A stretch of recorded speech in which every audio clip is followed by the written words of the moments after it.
أعوذ بالله من الشيطان الرجيم. بسم الله الرحمن الرحيم. وأنذرهم يوم الحسرة إذ قضي الأمر وهم في غفلة وهم لا يؤمنون. إنا نحن نرث الأرض ومن عليها وإلينا يرجعون. واذكر في الكتاب إبراهيم إنه كان صديقا نبيا إذ قال لأبيه يا أبت لم تعبد ما لا يسمع ولا يبصر ولا يغني عنك شيئا يا أبت إني قد جاءني من العلم ما لم يأتك فاتبعني أهدك صراطا سويا يا أبت لا تعبد الشيطان إن الشيطان كان للرحمن عصيا يا أبت إني أخاف أن يمسك عذاب من الرحمن فتكون للشيطان وليا قال راغب أنت عن آلهتي يا إبراهيم لئن لم تنته لأرجمنك وهجرني مليا قال سلام عليك سأستغفر لك ربي إنه كان بي حفيا وأعتزلكم وما تدعون من دون الله وأدعو ربي عسى ألا أكون بدعاء ربي شقيا فلما اعتزلهم وما يعبدون من دون الله ووهبنا له إسحاق ويعقوب وكلا جعلنا نبيا ووهبنا لهم من رحمتنا وجعلنا لهم لسان صدق عليا واذكر في الكتاب موسى إنه كان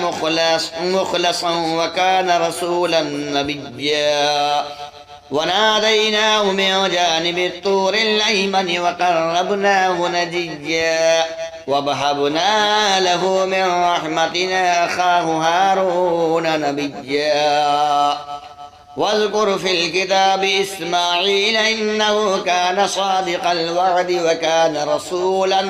نبيا وكان يأمر أهله بالصلاة والزكاة وكان عند ربه مرضيا واذكر في الكتاب إدريس إنه كان صديقا نبيا ورفعناه مكانا عليا أولئك الذين أنعم الله عليهم من النبيين من ذرية آدم وممن حملنا مع نوح ومن ذرية إبراهيم وإسرائيل وممن هدينا واجتبينا إذا تتلى عليهم آيات الرحمن خروا سجدا وبكيا فخلف من بعدهم خلف أضاعوا الصلاة واتبعوا الشهوات فسوف يلقون غيا إلا من تاب وآمن وعمل صالحا فأولئك يدخلون الجنة ولا يظلمون شيئا جنات عدن التي وعد الرحمن عباده بالغيب إنه كان وعده مأتيا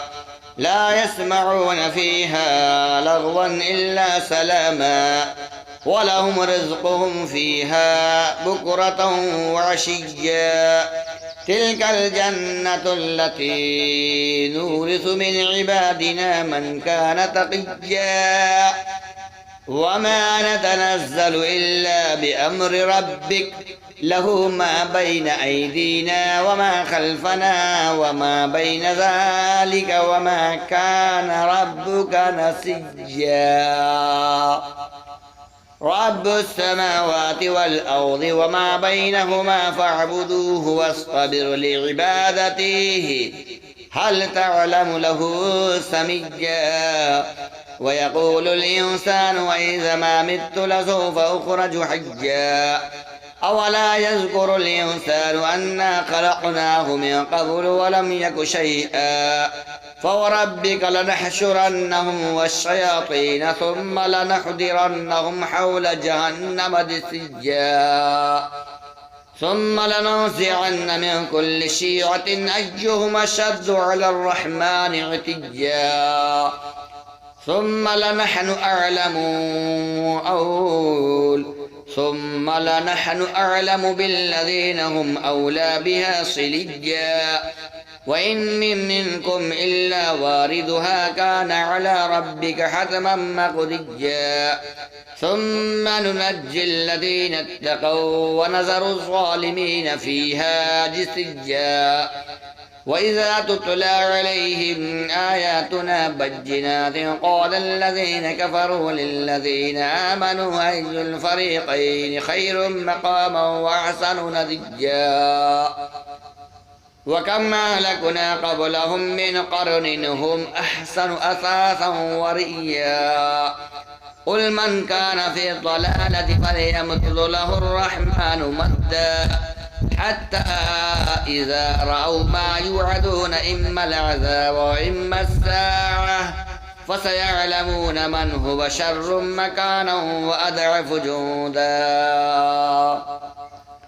ويزيد الله الذين اهتدوا هدى والباقيات الصالحات خير عند ربك ثوابا وخير مردا أفرأيت الذي كفر بآياتنا وقال لأوتين مالا وولدا أطلع الغيب أم اتخذ عند الرحمن عهدا كلا سنكتب ما يقول ونمد له من العذاب مدا ونرسله ما يقول ويأتينا فردا واتخذوا من دون الله آلهة ليكونوا لهم عزا كلا سيكفرون بعبادتهم ويكونون عليهم ضدا ألم تر أنا أرسلنا الشياطين على الكافرين تؤزهم أزا فلا تعجل عليهم إنما نعد لهم عدا يوم نحشر المتقين إلى الرحمن مفدا ونسوق المجرمين إلى جهنم فردا لا يملكون الشفاعة إلا من اتخذ عند الرحمن عهدا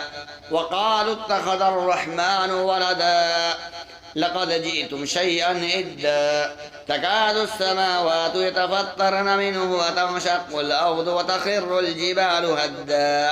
أو دعوا للرحمن ولدا وما ينبغي للرحمن أن يتخذ ولدا إن كل من في السماوات والأرض إلا الرحمن عبدا لقد أحصاهم وعدهم وعدا وكلهم آتيه يوم القيامة فردا إن الذين آمنوا وعملوا الصالحات سيجعل لهم الرحمن ودا فإنما يسرناه بلسانك لتبشر به المتقين وتنذر به قوما لدا وكما أهلكنا قبلهم من قرن هل تحس منهم من أحد أو تسمع لهم ركزا أعوذ بالله من الشيطان الرجيم بسم الله الرحمن الرحيم قال بل ألقوا فإذا حبالهم وعصيهم يخجل إليه من سحرهم أنها تسعى فأوجس في نفسه خيفة موسى قلنا لا تخف إنك أنت الأعلى وألق ما في يمينك تلقف ما صنعوا إنما صنعوا كيد ساحر ولا يفلح الساحر حيث أتى فألقي السحرة سجدا قالوا آمنا برب هارون وموسى قال هل آمنتكم له قبل أن آذن لكم إنه لكبيركم الذي علمكم السحر فلأقطعن أيديكم وأرجلكم من خلاف ولأصلبنكم في جذوع النخلة ولتعلمن أينا أشد عذابا وأبقى قالوا لن أصرك على ما جاءنا من البينات والذي فطرنا فاقض ما أنت قاض إنما تقضي هذه الحياة الدنيا إنا آمنا بربنا ليغفر لنا خطايانا وما كرهتنا عليه من السحر والله خير وأبقى إنه من يأت ربه مجرما فإن له جهنم لا يموت فيها ولا يحيا ومن يأتي مؤمنا قد عمل الصالحات فأولئك لهم الدرجات العلى جنات عدن تجري من تحتها الأنهار خالدين فيها وذلك جزاء من تزكى ولقد أوحينا إلى موسى أن أسر بعبادي فاضرب لهم طريقا في البحر يبسا لا تخاف دركا ولا تخشى فأتبعهم فرعون بجنوده فغشيهم من اليم ما غشيهم وأضل فرعون قومه وما هدى يا بني إسرائيل قد أنجيناكم من عدوكم وبعدناكم جانب الطور الأيمن ونزلنا عليكم المن والسلوى كلوا من طيبات ما رزقناكم ولا تطغوا فيه فيحل عليكم غضبي ومن يحلل عليه غضبي فقد هوى وإني لغفار لمن تاب وآمن وعمل صالحا ثم اهتدى وما أعجلك عن قومك يا موسى قال هم أولئك على أثري وعجلت إليك رب لترضى قال فإنا قد فتنا قومك من بعدك وأذله اسم السامرج فرجع موسى إلى قومه غضبان آسفا قال يا قوم ألم يعد ربكم وعدا حسنا أفطال عليكم العهد أم أردتم أن يحل عليكم غضب من ربكم فأخلفتم موعدي قالوا ما أخلفنا موعدك بملكنا ولكننا حملنا أوزارا من زينة القوم فقذفناها فكذلك ألقى السامرج فأخرج لهم عجلا جسدا له خوار فقالوا هذا إلهكم وإله موسى فنسيا أفلا يرون ألا يرجع إليهم قولا ولا يملك لهم ضرا ولا نفعا ولقد قال لهم هارون من قبل يا قوم إنما فتنتم به وإن ربكم الرحمن فاتبعوني وأطيعوا أمري قالوا لن نبرح عليه عاكفين حتى يرجع إلينا موسى قال يا هارون ما منعك إذا رأيتهم ضلوا ألا تتبعني فعصيت أمري قال يا ابن أم لا تأخذ بلحيتي ولا برأسي إني خشيت أن تقول فرقت بني إسرائيل ولا ترقب قولي قال ما خطبكما يا سامرج قال بصرت بما لم يبصروا به فقبضت قبضة من أثر الرسول فنبذتها وكذلك سولت لي نفسي. قال فاذهب فإن لك في الحياة أن تقول لا مساس وإن لك موعدا لا تخلفه وانظر إلى إلهك الذي ظلت عليه عاكفا ثم لنصفنه في اليم نسفا إنما إلهكم الله الذي لا إله إلا هو وسع كل شيء علما كذلك نقص عليك من أنباء ما قد سبق ولقد آتيناك من لدنا ذكرا من أعرض عنه فإنه يحمل يوم القيامة وزرا خالدين فيه وسالهم يوم القيامة حملا يوم ينفخ في الصور ونحشر المجرمين يومئذ زرقا يتخافتون بينهم إن لبثتم إلا عشرا نحن أعلم بما يقولون إذ يقولوا أمثالهم طريقة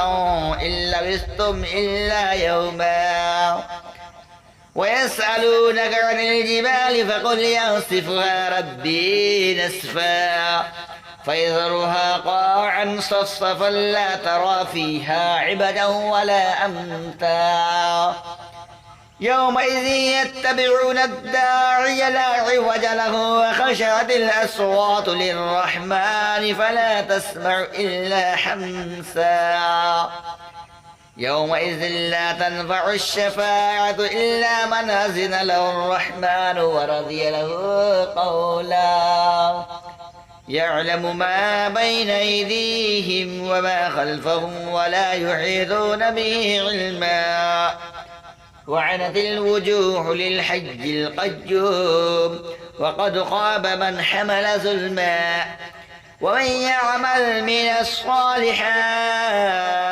وهو مؤمن فلا يخاف ظلما ولا هضما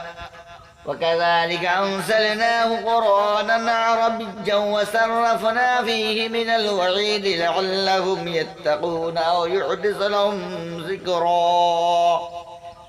فتعالى الله الملك الحق ولا تعدل بالقرآن من قبل أن يقضى إليك وحيه وقل رب زدني علما ولقد عهدنا إلى آدم من قبل فنسي ولم نجد له عزما